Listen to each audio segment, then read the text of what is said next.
Alright, it's Tuesday. I went to go smog the fit earlier today. Kind of worked on that car. I put the aftermarket intake back on because it fits better with the battery. And then I decided to work on the SR.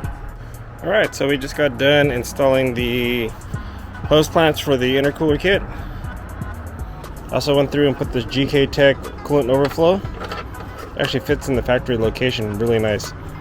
So I went ahead and did the hose clamps down here. I had to trim down here a little bit. That was yesterday. And then got all that in on this side as well. So we're gonna go and put the radiator in real quick just to get a feel of everything inside. Chris opted to get the Mishimoto, so let's open it up and take a look. I can't say that I have good or bad reviews on it since I've never used it. I've always used Koyo for my cars. Nothing against Mishimoto. I'm with them or against them.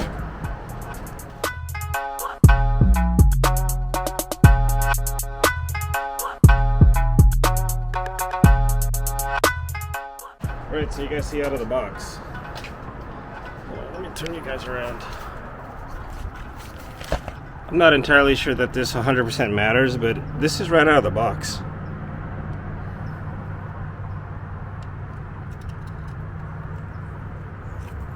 Now, let's take a look at the other side.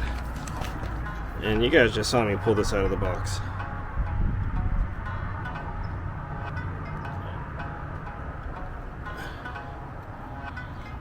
I'm not knocking the product, but that's something that, in my opinion, I think they try to do better.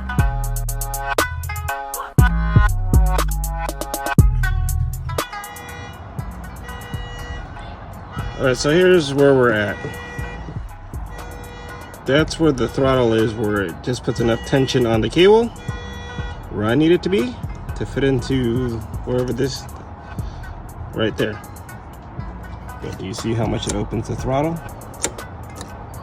I'm sure I got the wrong cable in the car. Wrong cable in the car.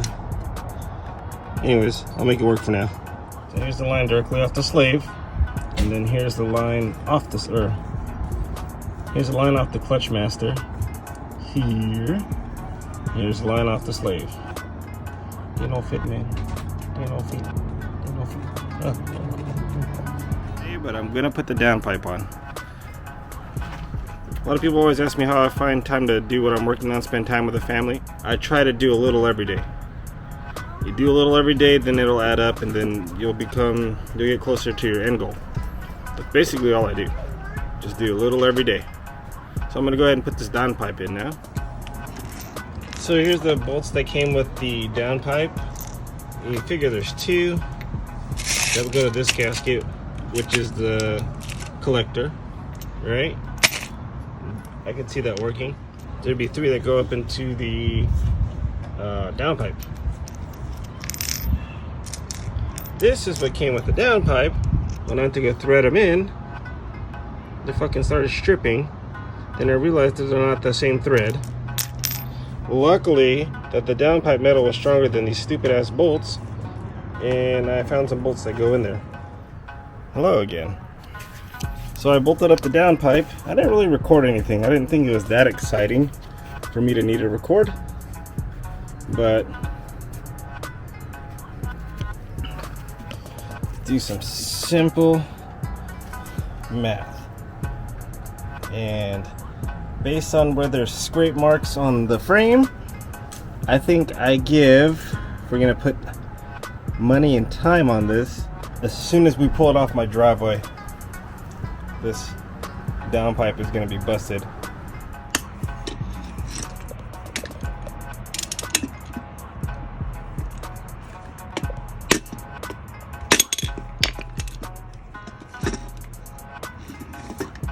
Your feet over here.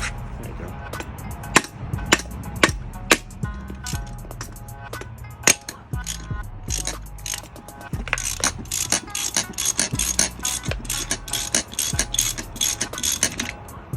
That's how you pull the pulley off without ruining the pulley. Alright, it's been a few days since I've recorded anything. I'm still working on the car and my S14, but I'm starting to clean up the S13. So we got all this stuff in the back of the car, so I'm going to pull it out of the car. That way we kind of know what we have left. Then all this shit back here. It's like, I think all this stuff was in bins and the guy wanted to keep the bins or something. And then he threw all the shit in the car. I'm not sure, I'm just speculating. But yes, I'm gonna go ahead and pull it all out to see what we got in the car. As I'm digging stuff out, I'm finding all kinds of shit. Some shotgun shells, hose clamps. I mean, I'll pour all this stuff out later and show you guys, but we got subframe collar braces, quick disconnect. I don't know what this is, but it looks like it was made custom. I think it's a turbo drain. Some other cool stuff we found in the car. Got some stickers. Looks like 8611. It's flyers for 11's paint and fiber. So if you guys are out in Arizona, hit them up. I can say that this paint is pretty damn clean. Looks very expensive too. And this car is painted like 8 years ago. So you imagine this car being painted 8 years ago and it looks the way it does. I'm sure it was garaged, but I'm just moving all the stuff out of the way. But here's the interior shot of the S13 without all the shit in it. I mean, not bad. But yeah, got a long way ahead of me. Still got to plug in the ECU. That's why I took everything out.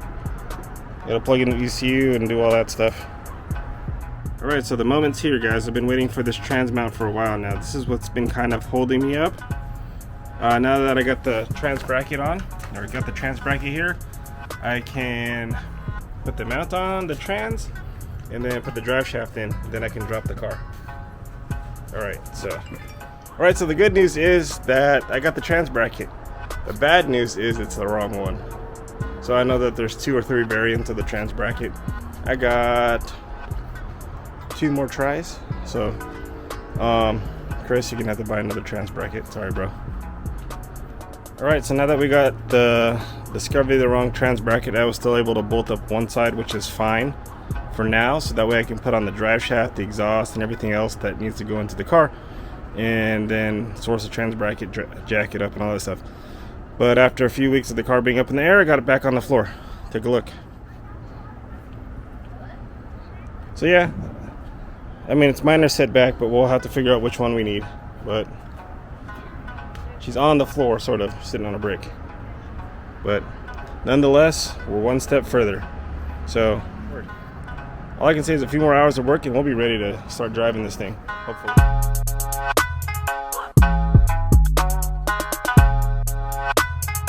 I'm gonna work on the S13 a little bit tonight and then the S14. So before I start, let's kind of give you guys a walkthrough. So with the S13, I went ahead and put the transmission mount in and it doesn't fit properly. So I was reading online, it's supposed to be the right one for this car. So I'm gonna go under and try to readjust a few things to see if it'll fit.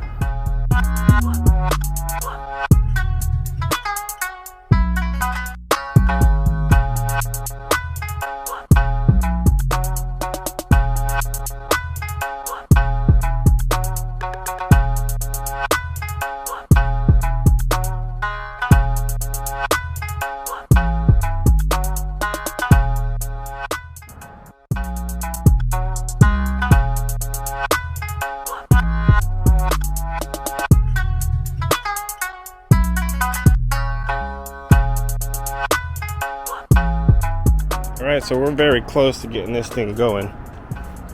I got very little left to do, but there's still quite a few things to do.